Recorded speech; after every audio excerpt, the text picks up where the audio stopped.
Isaiah Muliwamafa Shembe went on to open his own church in 1912 known as the Nazareth Baptist Church or Ibandla lamaNazaretha.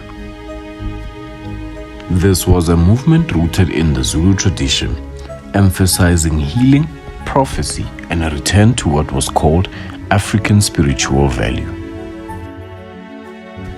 Shembe first purchased a freehold farm and established a holy city at Egupagameni in Inanda, KwaZulu-Natal, with the mission of keeping his people on the land free of white colonial rule.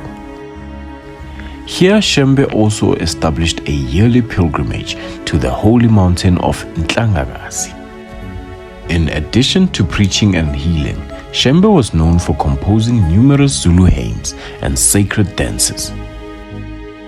He was also known for creating sacred costumes that combined Zulu and European clothing styles. The church flourished as Isaiah Shembe gained many followers around the southern tip of Africa. With a growing number of followers and branches in the region, Shembe was ordained bishop of the church and began ordaining priests to teach his gospel.